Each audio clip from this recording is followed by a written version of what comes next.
One of the things that I think is particularly appealing, or ought to be particularly appealing, about this novel for St. John's College students is Jane Austen's attention to the conversation as the fundamental unit of social engagement.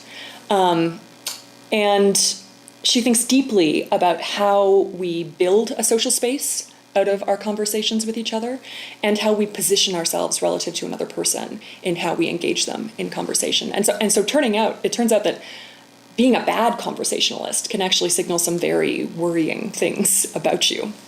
So this passage comes from sort of midway through the novel. Elizabeth Bennet has gone to visit her childhood friend, Charlotte Lucas, who's married the odious Mr. Collins, and they've been invited to dinner at Rosings Park, which is the home of the illustrious Lady Catherine de Bourgh. And after dinner, they sit down to play cards and hopefully to have a little conversation. Elizabeth's table, it turns out to be very dry. No one is talking, so she starts to pay attention to the table next to her. A great deal more passed at the other table. Lady Catherine was generally speaking, stating the mistakes of the three others, or relating some anecdote of herself. Mr. Collins was employed in agreeing to everything her ladyship said, thanking her for every fish he won, and apologizing if he thought he had won too many. Sir William did not say much. He was storing his memory with anecdotes and noble names. So this passage obviously represents a failed conversation, but I think it raises the question of what is required in order for deep and meaningful conversation to take place. Well, I think it's not a coincidence that Austen sets us up in a card game here, because I think a conversation like a game of cards requires that we agree to a common set of norms, and that those norms apply to everyone equally. And that means that as participants in a conversation, we have to hold some facts about the world outside at a distance. We have to leave them at the door. And in order to sort of turn inwards and do the serious work of having a conversation with another person. And that idea of a conversation as a hallowed, internally constructed space is so much of a piece with the St. John's College practice, in my view. And I think it's why we, for instance, all address each other with the same honorifics at the table, because we leave so much at the door when we come in to do the work of conversation. That's precisely the kind of thing that can't take place at this card table. Far from thinking that the social world is being renewed or sustained by conversation with other people, instead, the outside social world is coming in through the windows and pushing on this conversation and deforming it in all these strange and funny ways. We see these two male figures, Mr. Collins and Sir William, almost erase themselves from existence. Mr. Collins becomes nothing but a mirror to Lady Catherine, affirming everything that she says. And Sir William, nothing but a sponge. He's just absorbing her anecdotes. And he, I think, is possibly the most socially anxious figure here. He's a newly minted aristocrat. And we can see how he's sort of planning to become himself a Lady Catherine de Bourgh in some future conversation, having absorbed these anecdotes. And he'll be able to occupy that position in front of his own social inferiors. So the cycle will continue. I think the next passage that I'd like to look at draws our attention to something which I think is very important and very true, which is that the novel, I think, is the best piece of technology we've produced for looking at our everyday lives and for investigating the lives of other people. And so this passage comes when Jane and Elizabeth, it's a little bit earlier in the novel, are returning to Longbourn, their family home, after a protracted stay at Netherfield Park, which is the residence of the Bingleys. And these are the two eldest of the Bennet sisters, and they encounter their three youngest sisters, Mary, the somewhat ornery, dry moralist, and Catherine and Lydia, or Kitty and Lydia, who are these two incorrigible flirts.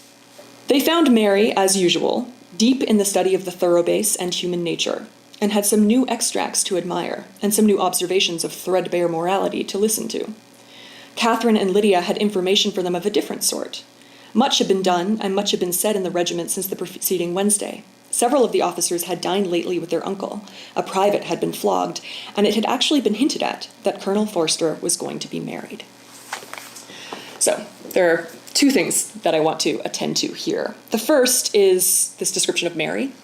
We learn something about Mary. We learn about how she reads.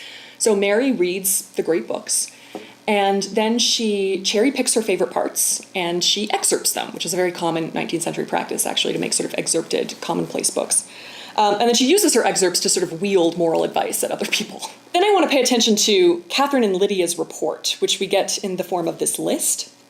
Several of the officers had dined lately with their uncle, a private had been flogged, and it had actually been hinted that Colonel Forster was going to be married. So we get this list. And Jane Austen, like any great comedian, knows about the rule of threes. Three things put together is always a sort of good comic structure. But buried in the middle of this list is this kind of horrific event. A private has been flogged. A man, a soldier in the local militia, has been publicly whipped for some kind of offense. A public flogging is a horrific thing of the kind that seems to have no place in a Jane Austen novel, and yet here it is. So why? Well, first, I want to note that we've moved from Mary's moral excerpting to a seemingly morally indifferent schema, the list. It's, I think, a little bit jarring to encounter these three things next to each other as though they all hang together in some coherent way, or as though our attention to each of them should be identical. They're all just news, pure entertainment, which, of course, it is if you're just operating in the realm of rapacious gossip. Flogging is interesting in the same way that dinner party conversation is interesting. So there's a way in which that's very disturbing to us, I think. There's also a way, though, in which that combination and that adjacency between a marriage announcement and this kind of violence was very much a part of Jane Austen's life. This novel is written in and situated in the middle of the Napoleonic Wars, which posed an existential threat to Britain and which led to sort of untold casualties overseas. And it's something that the novel is obviously engaged with because every third man in this text is either a captain or a colonel or something like that, and the militia is in town. So I think it's important to remember that Austen is a wartime novelist, and it's something that scholarship has only recently started to really sort of suss out how is that actually shaping her imagination. In a very real way, this novel, which seems to be about dinner parties and marriage announcements, and where the most worrying moral situation is the possibility of an elopement, is rimmed around by very real and very brutal violence. And every so often, Austen just lets us catch a glimpse of it, just in the corner of our eye. But if you blink, you'll miss it. And that actually seems to be a really important part of how the novel is working too. The formulation of our attention here seems to me to be related to how this novel is operating as a kind of site of our moral instruction. That instance when you're reading along and then you pause and you say, a private has been flogged? That's a moment when your habits of reading and your habits of attending have been disrupted. And I think you become activated as a more moral kind of reader. And that's, I think, the way that we have to attend to things in Austen. You have to be so careful so that you can catch these weighty silences or these really brief glimpses of something deeper that's going on in the text.